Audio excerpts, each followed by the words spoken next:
Tell your goof ass around. Tell your goof ass.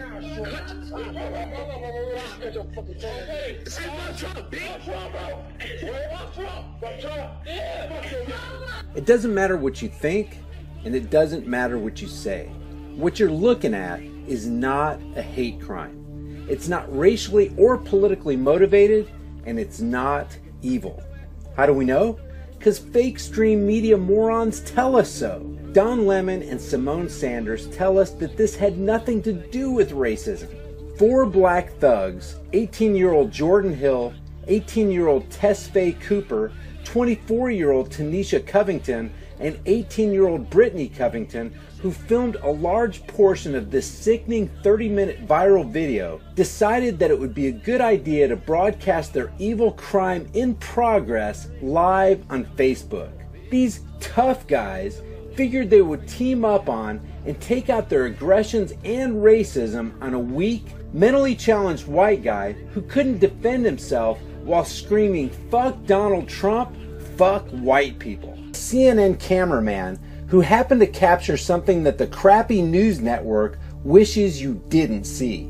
And since there's no doubt they're going to try to bury this, let's use the internet to get it out to as many people as possible. Before I play the clip, I want everybody to realize that the people you see sitting behind those supposed news desks in those studios with all that stage makeup as they read their pre-packaged news cycle fodder are not reporters. They're actors. Actors who slip into their roles every day and every night. And now we get to witness firsthand one of those actors as she puts on her fake serious face for the viewing audience. While reporting on the story of the 4 black thugs who maliciously tortured a mentally disadvantaged white guy, and after being asked by CNN's Wolf Blitzer how long this cold-hearted video is being live streamed on Facebook, fake reporter and professional actress Sarah Ganim is seen trying to compose herself after she was caught laughing by one of the network cameramen. Here's the clip. Enhanced charges. It's so shocking, Sarah. How long was it being live streamed on Facebook?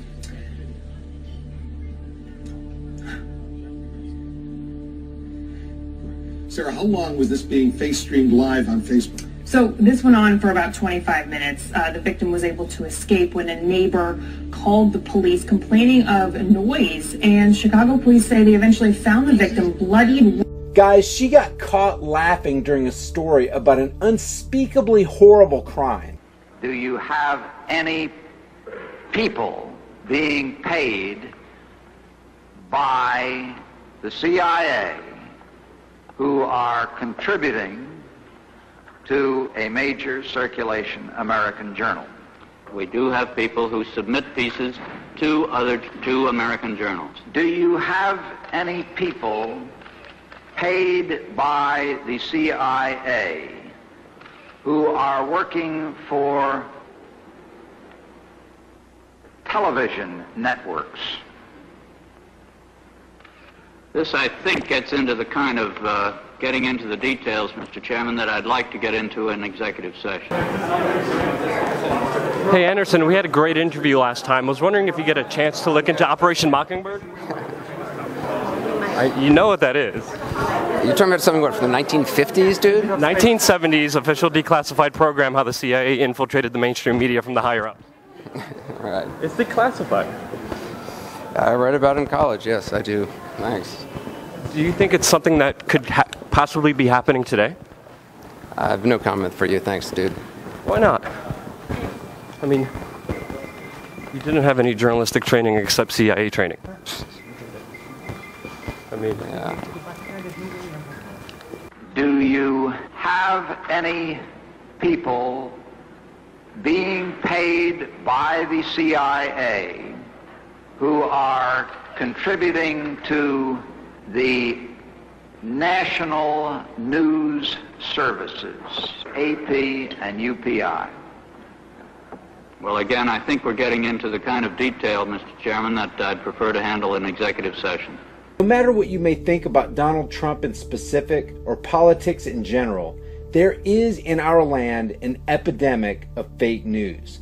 And the grand irony of the awareness of this fact is that some of the organizations that warn us about fake news are themselves the prolific propagators of fraudulent articles, nefarious practices, underhanded tactics, sneaky deceptions, deceptive programming, and even staged... Americans are divided right now. The divide is real and it is distressing. And it's partly because of Facebook. And when I say fake news, I mean stories that are designed to trick people into believing lies. Deception 101. Here, two CNN reporters, Nancy Grace and Ashley Banfield, hold a split-screen supposed satellite interview in the same parking lot. Alternative media journalists quickly pointed out that the same building stood in the background as the same cars zoomed behind the reporters. Even though they were trying for some reason to get their audience to believe otherwise, both Grace and Banfield were only sitting about 30 feet away from one another. So CNN lies to you and feeds you fake and staged news even when they don't have to. Let me say hi. Woof. Woof.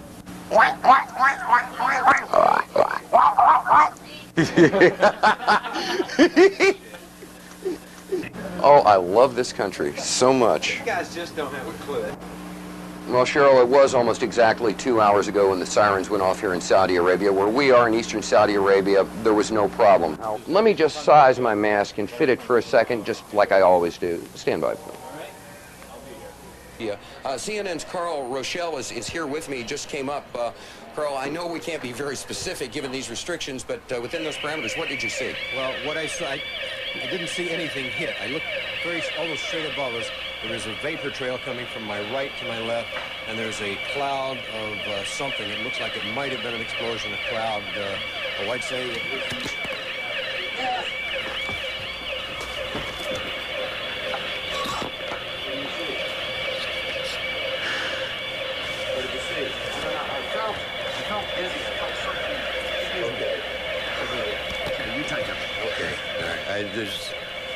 My apologies for that. He's putting on a gas mask.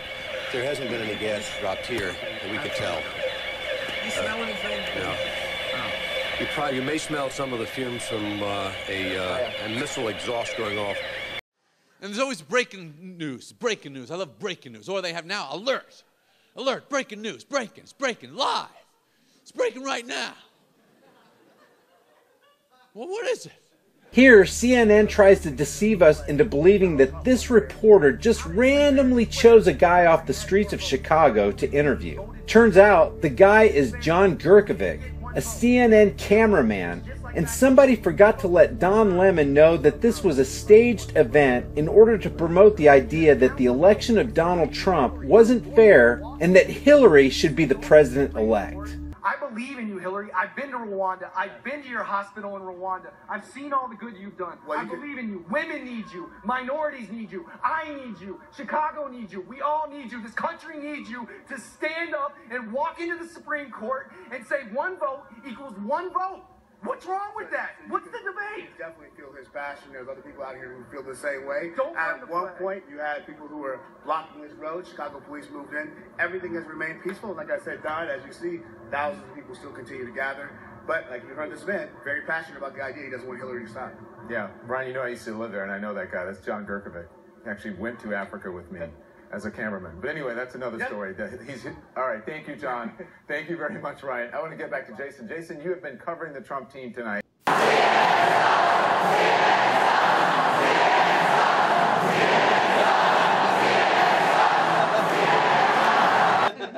They themselves admit that they had been the biggest ones promoting the Clinton campaign. She's on her way to deciding. We'll see. About deciding. We couldn't help her any more than we have. I know. You know, I mean, she's got just a free ride so far from the media. We're the biggest ones promoting her campaign. We couldn't help her any more than we have. I know. You know, I mean, she's got just a free ride so far from the media. We're the biggest ones promoting her. CNN also routinely cuts mics when the truth is being told. And this is not an isolated incident. Check this out. You know, some Republicans out there have been saying that Ron Paul would be very dangerous for this country because he wants to bring troops like you back from your post from all over the world. Well, I think it would be even more dangerous to start nitpicking wars with other countries. Someone like Iran, Israel is more than capable. Sorry, we just lost our connection, unfortunately. Hillary Clinton's a liar. She can't be trusted. And now the two faces of Hillary Clinton are coming out. The fact through WikiLeaks that she says one thing and oh no. All right, let's see if we can get Congressman Collins back. Obviously, we just lost his satellite feed. That sucks.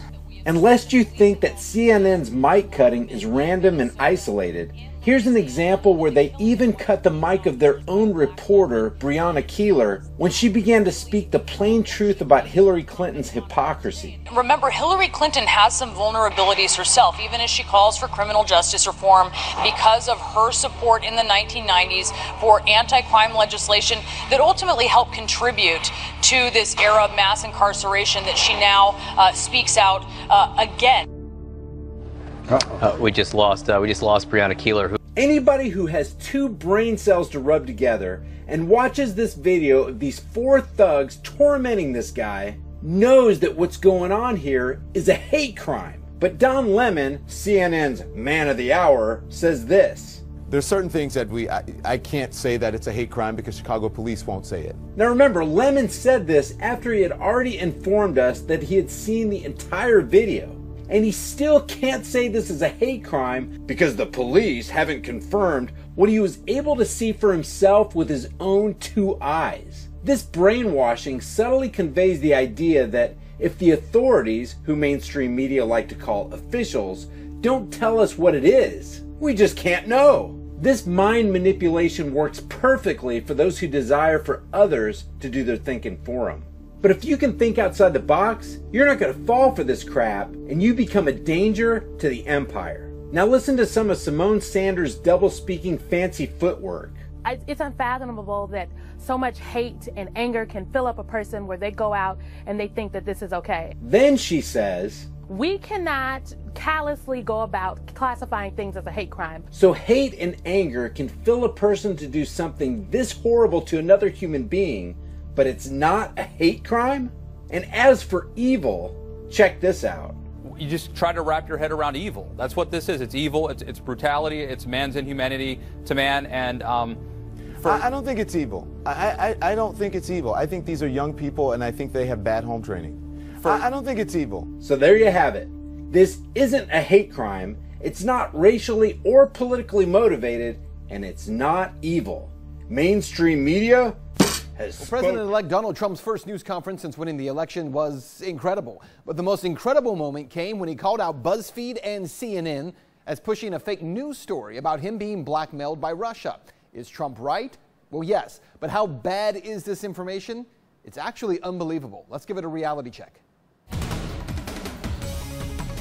I think it's a disgrace. And I say that, and that's something that Nazi Germany would have done and did do. I think it's a disgrace. That information that was false and fake and never happened got released to the public. Well, President-elect Donald Trump furious when asked about a report by BuzzFeed that published dozens of unproven and unverified allegations, including some that Russia has compromising information on Trump that it could be using to blackmail him. I saw the information. I read the information outside of that meeting. It's all fake news. It's phony stuff. It didn't happen. Okay, so what exactly is this report? Well, let me break it down in the most clear and concise way possible. Last year, a Washington political research firm paid by Trump's Republican rivals hired a retired British intelligence officer to investigate Trump's ties to Russia. When Trump became the Republican nominee, Democrats then paid for that same research. The intelligence officer is a former British spy who compiled dozens of reports from his contacts. He then wrote a series of memos totaling 35 pages dated from June to December. So what is inside these memos? Well, claims that Russian officials tried to gain influence over Trump by preparing to blackmail him with sex tapes and bribe him with business deals. They also claim that the Trump campaign met with Russian operatives to discuss hacking the DNC and John Podesta's emails. Those 35 pages then reached a number of members of Congress, and last week, when the FBI, CIA, and NSA gave a classified report on the Russian hacking and leaking efforts to influence the election to President Obama and President-elect Trump, and some members of Congress, they attached a 2-page summary of those unproven allegations in the memos. So the big problem with all of this, these claims from this unnamed British intelligence agent have not been proven, and I don't just mean somewhat, I mean Not one sentence of one single claim has actually been proven true. What's worse, one of the most shocking allegations presented by the FBI and the CIA in this report claims strange sexual behavior by Trump in Moscow. We're not talking about the details of it here, but what's important about this claim, apparently it came from a 4chan user who claims to have sent this info to Never Trump supporter Rick Wilson, who then forwarded it to the CIA, and the whole thing was made up. And yet, BuzzFeed published the entire series of memos, even though the editor of BuzzFeed, Ben Smith, said, quote, "There is serious reason to doubt the allegations." CNN then reported on the 2-page summary of those memos. Here's exactly what CNN reported, saying, quote, "The allegations were presented in a 2-page synopsis that was appended to a report on Russian interference in the 2016 election. The allegations came in part from memos compiled by a former British intelligence operative whose past work U.S. intelligence officials consider credible." Okay, but what CNN did not do there was to explain that these memos had not been verified by anyone, including the FBI or the CIA, and yet they were still included in a national security brief. It is unbelievable. And that was why Trump called out BuzzFeed and CNN at this news conference. Your organization You are is attacking terrible. our news organization. Your organization Can you give is us a terrible. chance Let's to go. ask a question, sir? Go ahead. Sir, can Quiet, you state, quiet. Mr. President-elect, Go ahead. can you state She's asking categorically, a question. Mr. Don't be rude. President-elect, can you give us a question? Don't be You're rude. attacking us. Can you give us a question? Don't be rude. Can you No, give I'm us not a going to give you a question? question. I'm not going to give you a question. Can you state categorically? You are fake news. Sir, go ahead. Can you state categorically that nobody... No, Mr. President-elect, that's not Go ahead. appropriate. So what you need to know is that once again, here we are talking about Donald Trump, the Russians, and hacking and U.S. intelligence. To report on this, some of you will say about me, well, he's just a Trump supporter. But no, as a journalist, I'm a truth supporter. And my responsibility, my charge, as it is for all journalists, is to what is true. This report by BuzzFeed that was then reported by CNN is not journalism. And while mainstream outlets have been screaming about fake news for months, they now themselves are becoming the greatest purveyors of that very fake news. That's Reality Check. Let's talk about it on Twitter.